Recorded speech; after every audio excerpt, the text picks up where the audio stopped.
जयमसी आज 29 अक्टोबर 2021 तदनुसार 12 कार्तिक 2078 शुक्रबार। आज हामी माथिल्लो कोठाबाट हेर्नेछौँ। आजको शीर्षक छ अभिप्राय अनुरूप बनाइएको। आज हामी परमेश्वरको वचन रोमी 12 को 4 देखि 8 सम्म पाठ गर्नेछौँ।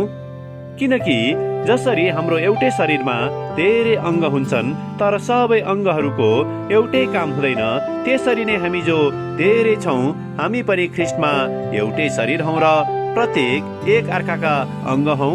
हामीलाई दिइएको अनुग्रह अनुसार अलग अलग वरदानहरू हामी प्रयोग गरौँ। अगमबाडीको हो भने विश्वासको परिमाण अनुसार, सेवाको हो भने सेवाको काममा, शिक्षा दिनेले शिक्षा दिने काममा, अर्ती दिनेले अर्ती दिने काममा, दान दिनेले उदार चित्तले, शासन गर्नेले दत्त चित्त साथ, कृपाको काम गर्नेले खुसीसित। आमेन। भजन 139 को 14 लेखक यहाँ जोड दिनुहुन्छ। तपाईको प्रशंसा गर्छु किनकि म भयानक र अद्भुत रीतिले बनाइएको छु। तपाईका कार्यहरू अद्भुत छन्। आमेन। लेखक आफ्नो अनुभव र विचारलाई यहाँ यसरी प्रस्तुत गर्नुहुन्छ। म सानोमा निकै एकान्त प्रेमी बालक थिएँ। जहिले पनि झुन्डमा अन्तिममा बोल्ने, थोरै साथीहरू बनाउने र बोल्नमा अघि नहुने प्रकारको। मैले के भन्नु पर्दछ भन्ने बारेमा जाने तापनि मलाई आफ्नो भावनाहरू बोली मार्फत पोख्न निकै गाह्रो हुँदथ्यो। परमेश्वरले मलाई किन यस्तो बनाउनु भयो होला भनी म दुखित पनि थिएँ। म बोल्ने सिपमा निकै पोख्त हुन चाहन्थे तर म त्यसको निम्ति बनाइएको थिइनँ।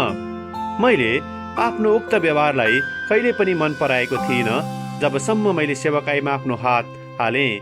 एउटा जवान पास्टर भएको नाताले मैले मानिसहरूले म कहाँ ल्याउने कुराहरूलाई निकै ध्यानपूर्वक सुन्नुपर्ने हुँदथ्यो र तिनको निम्ति असल सुझाव उनीहरूलाई दिनुपर्ने हुँदथ्यो।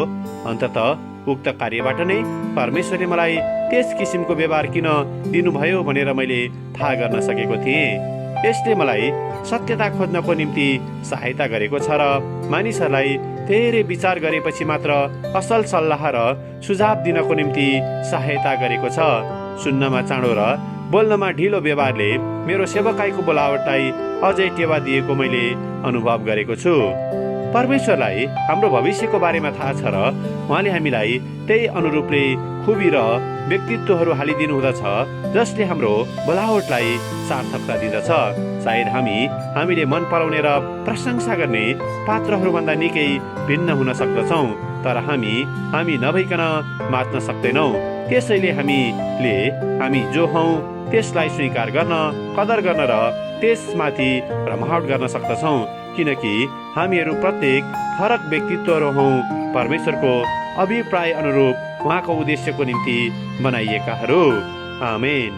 आजको विचार, परमेश्वरले मलाई जस्तो सृष्टि गर्नुभयो म त्यही अनुरूपले आज आफ्ना वरदानलाई प्रयोग गर्दै उहाँको महिमा गर्नेछु। प्रार्थना।